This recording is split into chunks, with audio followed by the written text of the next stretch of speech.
Hello friends, एक बार फिर स्वागत करेंगे आपके अपने यूट्यूब चैनल पे। दोस्तों, जैसा कि आप लोग जानते हैं कि इस चैनल के माध्यम से विभिन्न प्रतियोगी परीक्षाओं की तैयारी कराई जाती है।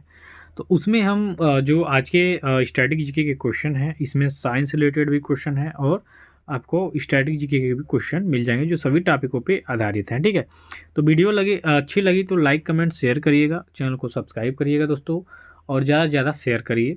ठीक है, देखिए आप जितना अच्छा रिव्यू देंगे हमको, उतना अच्छा कंटेंट आपको ला के दिया जाएगा। और सभी कुछ इस पे फ्री है दोस्तों। आपको फ्री वीडियो लेक्चर मिलेगा, और इसके लिए जो फ्री पीडीएफ है आपको डिस्क्रिप्शन में लिंक व्हाट्सअप का नंबर दिया गया है, उस पर आप जाके हाई करके अपना नाम बताएंगे और किसका चाहिए आपको पीडीएफ, ऐसा करेंगे तो उसमें आपको मिल जाएगा। ठीक है, तो चलिए स्टार्ट करेंगे सबसे पहले क्वेश्चन से कि किसी वस्तु का द्रव्यमान और उत्पन्न त्वरण का गुणनफल उसे उस पर लगने वाले किसके बराबर होता है। यहाँ पे क्वेश्चन मार्क, यहाँ पे आपका खाली स्थान है तो खाली स्थान को भरना है। तो किसी वस्तु का द्रव्यमान और उत्पन्न त्वरण का जो गुणनफल है उसे उस पर लगने वाले, ठीक है, उस पर लगने वाले किसके बराबर होता है। तो यहाँ पे खाली स्थान भरा जाएगा, बल के बराबर होता है। ठीक है, यहाँ पे सही उत्तर आपका क्या होगा, विकल्प ए हो जाएगा। साइंस से अभी क्वेश्चन हम लोग कवर करेंगे। अगला क्वेश्चन है, निम्नलिखित में से किस वैज्ञानिक ने सापेक्षता का सिद्धांत प्रतिपादित किया था। इंपॉर्टेंट क्वेश्चन है ये कि सापेक्षता का सिद्धांत किसने प्रतिपादित किया था दोस्तों। तो इनमें से सापेक्षता का जो सिद्धांत है ना, वो आपके अल्बर्ट आइंस्टीन ने क्या किया था, प्रतिपादित किया था। तो यहाँ पे आपका जो सही उत्तर हो जाएगा विकल्प बी हो जाएगा कि सापेक्षता का सिद्धांत प्रतिपादित किया था अल्बर्ट आइंस्टीन ने। अगला क्वेश्चन देख लेंगे, किए गए कार्य की इकाई क्या है। तो यहाँ पे किए गए कार्य की इकाई पूछा जा रहा है। तो किए गए कार्य यानी उसका जो इकाई होता है जूल होता है। ठीक है, किए गए कार्य की जो इकाई होती है वो क्या होती है दोस्तों, जूल होती है। सभी लोग जूल के बारे में सुना होगा, नाम सुना होगा, ये मात्रक है। तो किए गए कार्य की जो इकाई है वो जूल होती है। चलिए अगले क्वेश्चन की तरफ चलेंगे कि किस गैस को उसकी ठोस अवस्था में शुष्क बर्फ भी कहा जाता है। ये इंपॉर्टेंट क्वेश्चन, पिछले कई सारे एसएससी के एग्जामों में ये क्वेश्चन आ चुका है।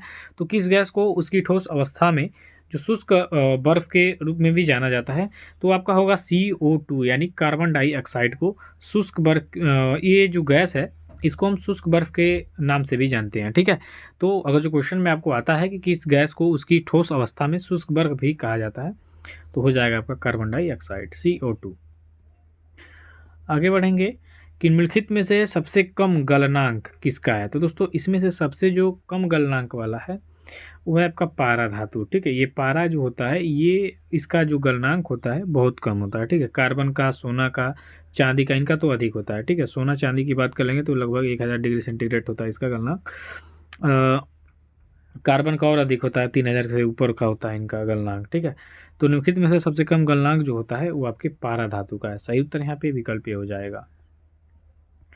आगे बढ़ेंगे तो आगे के क्वेश्चन में है, तरल पदार्थ से गैस में परिवर्तन होने की प्रक्रिया को क्या कहा जाता है। ये इंपॉर्टेंट क्वेश्चन है कि तरल पदार्थ से गैस में परिवर्तन होने की जो प्रक्रिया है वह वाष्पीकरण कहलाती है। ठीक है, देखिए जो तरल पदार्थ है इससे जब गैस में परिवर्तन हो जाएगी तो सीधा बात है उसको वाष्पीकरण कहेंगे। ठीक है, तो ये इंपॉर्टेंट क्वेश्चन है, ये आपके एग्जाम में आया हुआ क्वेश्चन है।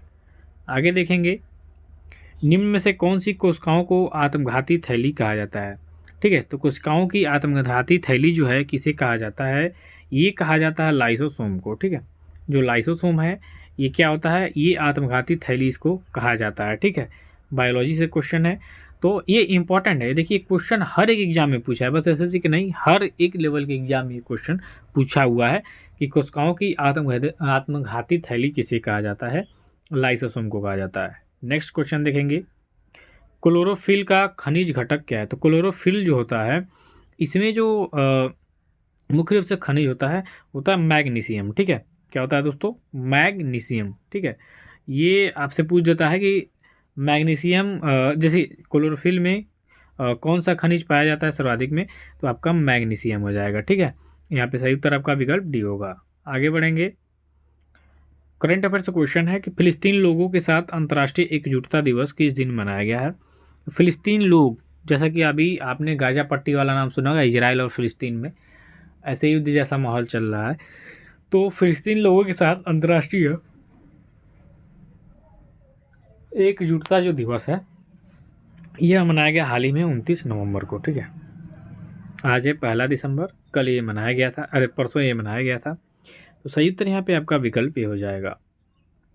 आगे देखिए, बांग्लादेश की खाड़ी में बने चक्रवात का नाम माईचोंग किस देश ने रखा है? तो हाल ही में ये देखिए अभी चक्रवात आया था, तो बांग्लादेश की खाड़ी में आया था। ये जो चक्रवात बना था उसका नाम रखा गया था माईचोंग, और माईचोंग नाम रखा गया था म्यांमार देश के द्वारा। सही उत्तर यहाँ पे विकल्प बी हो जाएगा कि बांग्लादेश की खाड़ी में बने चक्रवात का नाम माईचोंग म्यांमार देश के द्वारा रखा गया है। आगे देखिए, भारतीय नौसेना ने किस शहर में ऑपरेशनल प्रदर्शन 2023 आयोजित किया? तो भारतीय नौसेना की बात करेंगे तो इसने सिंधुदुर्ग में आपका ऑपरेशनल प्रदर्शन 2023 का आयोजन किया था। तो इसका राइट आंसर क्या हो जाएगा आपका? सिंधुदुर्ग। ठीक है, सिंधुदुर्ग को जो है आपके यहाँ पे भारतीय नौसेना ने ऑपरेशनल प्रदर्शन 2023 का आयोजन किया था। ठीक है, चलिए आगे बढ़ेंगे। महाराष्ट्र के नासिक में से कौन सी नदी निकलती है? तो दोस्तों महाराष्ट्र के नासिक से निकलती है आपकी गोदावरी नदी। ठीक है, गोदावरी नदी, या नासिक बोल देंगे तो ये गोदावरी नदी के तट पर ही स्थित है। ठीक है, और नासिक जो होता है सबसे ज़्यादा यहाँ भारत में प्याज का उत्पादन भी करता है। ठीक है, चलिए अगला क्वेश्चन है, दिलीप ट्रॉफी का संबंध किस खेल से है? देखिए खेल शब्दावली और खेल से भी क्वेश्चन आते हैं। तो दिलीप ट्रॉफी का जो संबंध है वो आपके क्रिकेट खेल से है। ठीक है, देखिए डेली जब बने रहेंगे आपको नए नए क्वेश्चन से रूबरू कराए जाएंगे।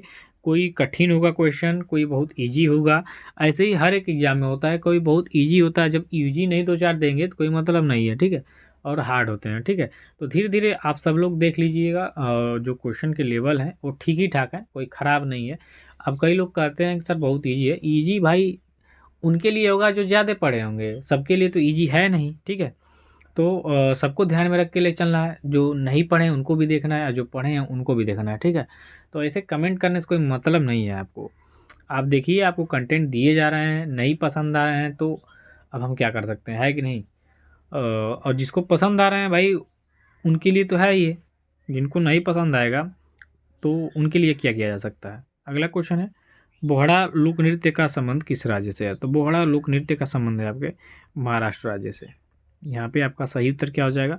विकल्प बी हो जाएगा। ठीक है, एक तो दोस्तों आपको फ्री में सब कुछ दिया जाता है, यहाँ पे पीडीएफ दिया जाता है फ्री में आपको मान लीजिए वीडियो भी देखने को मिल जा रहा है। और कोई क्वेश्चन ख़राब थोड़े, आप जाइए जो बड़े लेवल के यही इंस्टीट्यूट हैं जो आपको ऑनलाइन प्रोवाइड कराते हैं। इसी चीज़ में क्या होता है कि हिंदी इंग्लिश वर्जन जोड़ देते हैं, तो आपको इजी नहीं कठिन लगता है, और मैं बस सिंपली हिंदी में लेके आया हूँ तो आपको इजी लगता है। जाके आप मिला लीजिएगा क्वेश्चन। ठीक है, अगला क्वेश्चन है, जटा जटिन लोक नृत्य का संबंध किससे है? तो दोस्तों जटा जटिन जो लोक नृत्य है यह बिहार राज्य से संबंधित है। तो यहाँ पे आपका जो विकल्प सी हो जाएगा ये सही उत्तर हो जाएगा। ठीक है, चलिए आगे चलिए। नागालैंड भारत का 16वां राज्य कब बना था? तो दोस्तों नागालैंड जो है भारत का एक अहम हिस्सा है और एकमात्र यहाँ राज्य है जहाँ इंग्लिश बोली जाती है राजकीय भाषा में। तो नागालैंड भारत का 16वां राज्य बना था 1963 में। ठीक है, तो इसका सही उत्तर क्या हो जाएगा? यहाँ विकल्प आपका जो डी दिया हुआ है ये सही उत्तर हो जाएगा कि नागालैंड भारत का 16वां राज्य बना 1963 में।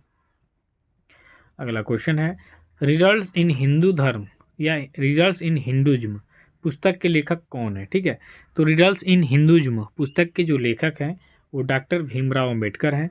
डॉक्टर भीमराव अंबेडकर संविधान सभा के संविधान निर्मात्री इनको कहा जाता है। ठीक है, संविधान निर्मात्री या संविधान का जनक, भारतीय संविधान का जनक। ठीक है, ये आपके डॉक्टर भीमराव अंबेडकर जी हैं।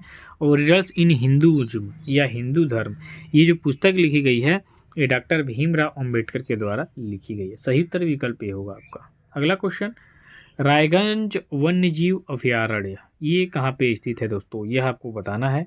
तो रायगंज वन्यजीव अभयारण्य यह आपके पश्चिम बंगाल राज्य में स्थित है। यहाँ पे सही उत्तर आपका क्या होगा? विकल्प बी होगा। ठीक है, कि रायगंज वन्यजीव पश्चिम जो अभयारण्य है ये पश्चिम बंगाल में स्थित है। आगे का प्रश्न देखिए, निम्नलिखित में से किस ईंधन के कारण पर्यावरण में न्यूनतम प्रदूषण होता है? तो इनमें से जो आपका हाइड्रोजन गैस है इसको जलाने से निम्न स्तर का यानी बहुत ही कम आपका न्यूनतम जो है प्रदूषण होता है। तो सही उत्तर यहाँ सी होगा। आगे देखिए, केन नदी किसकी सहायक नदी है? तो दोस्तों ये इंपॉर्टेंट है, सहायक नदियों से भी क्वेश्चन आते हैं और ये क्वेश्चन तो आया ही था पिछले एग्जाम में। तो यमुना नदी इसका क्या हो जाएगा? राइट आंसर हो जाएगा कि केन नदी यमुना नदी की सहायक नदी है। ठीक है, चलिए अगला क्वेश्चन, दक्षिण अमेरिका में शीतोष्ण घास स्थलों को क्या कहते हैं? दोस्तों दक्षिण अमेरिका में शीतोष्ण घास के जो स्थल हैं इनको पंपास कहा जाता है। ठीक है, सही उत्तर यहाँ पे क्या होगा? विकल्प ए हो जाएगा, पंपास। चलिए आगे का प्रश्न देखिए, निम्नलिखित में से किसने सोमनाथ मंदिर पर आक्रमण किया था? तो 1025 ईस्वी में, याद रखिएगा, महमूद गजनवी ने जो ये आपके गुजरात में स्थित है सोमनाथ मंदिर, इस पर आक्रमण किया था। तो सही उत्तर यहाँ पे आपका क्या हो जाएगा? विकल्प डी हो जाएगा। नेक्स्ट क्वेश्चन है कि प्राक्कलन समिति में कहाँ के सदस्य निम्नलिखित सम्मिलित किए जाते हैं? तो प्राक्कलन समिति में जो लोकसभा के सदस्य होते हैं इनको सम्मिलित किया जाता है। यहाँ पे विकल्प आपका सी राइट आंसर होगा। आगे का प्रश्न है कि तुलसी झील किस राज्य में स्थित है? तो दोस्तों तुलसी झील की बात करेंगे तो यह महाराष्ट्र राज्य में स्थित है। इससे भी क्वेश्चन आते हैं तो याद रखिएगा, वेरी इंपॉर्टेंट क्वेश्चन है ये। विकल्प डी यहाँ पे आपका सही उत्तर होगा। आगे का क्वेश्चन है कि ऋग्वेद में सबसे पवित्र नदी किसे माना गया? दोस्तों तो ऋग्वेद में आपकी जो सरस्वती नदी है इसको सबसे पवित्र नदी माना गया है। ठीक है, तो सही उत्तर यहाँ पे आपका जो विकल्प ए दिख रहा है ये राइट आंसर हो जाएगा। तो आज के वीडियो में बस इतना ही, मिलते हैं नेक्स्ट वीडियो में, तब तक के लिए धन्यवाद, थैंक यू सो मच।